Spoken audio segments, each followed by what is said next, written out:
찬미 예수님,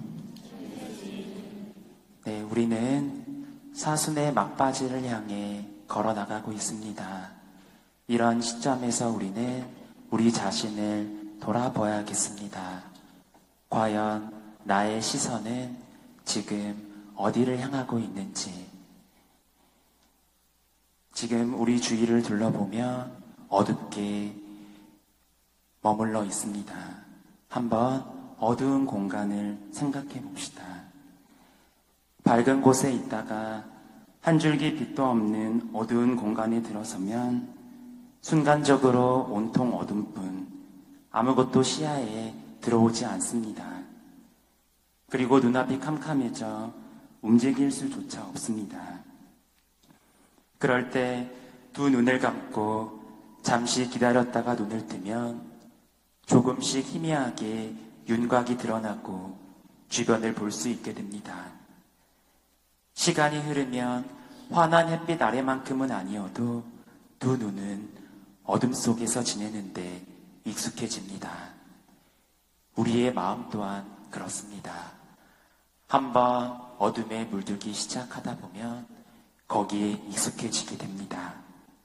그렇게 우리는 긴 어둠의 통로와 같은 사순 시기를 지내고 있습니다.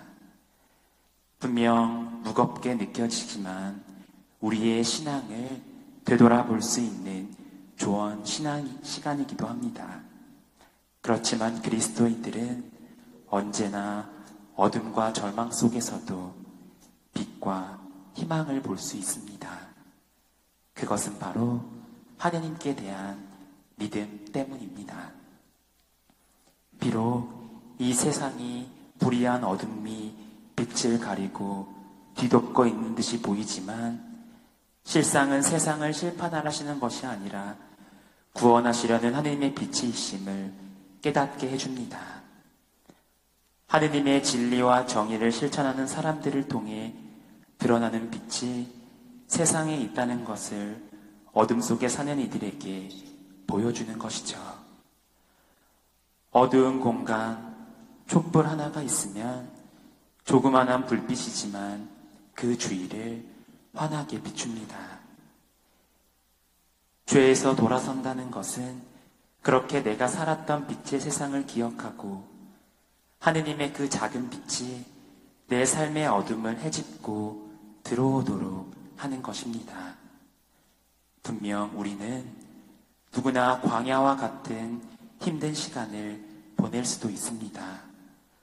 저 또한 그러한 출구가 보이지 않는 어두운 통로를 걷는 듯 했던 적이 있습니다. 하지만 제가 길을 걸으며 넘어지고 무너질 때마다 하느님께서는 당신을 뜨문뜨문 보여주셨습니다. 홀로 있는 등대의 광야란 바다 앞에서 부는 거센 바람 속에서 하느님의 거대함을 마주할 수 있었고, 새벽 시간 아무도 없었던 예루살렘의 주님 무덤 성당에서 하느님으로부터 깊은 위로를 받았던 적도 있습니다. 분명 그러한 시간은 저에게 힘든 내적 갈등에 많은 도움을 주었습니다. 지난 시간을 돌아보면 삶에 지쳐 나가 떨어지려고 할 때마다 하느님께서는 제게 신호를 보내주셔서 저를 다시 일으켜 세워주심을 느끼게 됩니다. 시간이 지날수록 더 배우게 되는 것은 죄스러움에 갈등하는 나만을 바라보는 것이 아니라 이런 나와 함께 동시에 하느님을 바라보아야 한다는 것입니다. 우리는 때로 흔들리지만 하느님께서는 우리를 두고 흔들리신 적이 없습니다. 우리는 나약하지만 하느님은 묵직하시며 거대하십니다. 우리는 죄짓기 일수이지만 하느님은 자비하십니다. 부족하고 한없이 흔들렸던 저도 서품을 받은 지 5년이 되었지만 제 자신은 여전히 그대로입니다. 저의 인간적인 나약함이 그대로인 것이죠. 그럼에도 하느님의 거대한 자비와 힘을 믿기에 이런 부족한 저를 있는 그대로 하느님 앞에 나아갑니다. 하느님은 부족한 저를 통해 당신의 일을 하시는 분임을 저는 믿기 때문입니다. 형제 자매 여러분, 우리 신앙인을 빛의 자녀라 부릅니다. 빛이신 분을 따르는 삶을 살아가는 사람들이기 때문입니다. 그러나 우리는 분명 살아가면서 어둠 속에 빠질 때도 있습니다. 그래도 괜찮습니다. 중요한 것은 거기에 계속 머무르기보다는 십자가의 높이 들러 올려진 하느님의 아들을 바라보며 회개의 삶을 통해 빛으로 한 발짝 한 발짝 나아가는 것이 중요합니다. 시편 139장 12절에 이런 말씀이 있습니다. 어둠도 당신께는 어둡지 않고 밤도 낮처럼 빛납니다.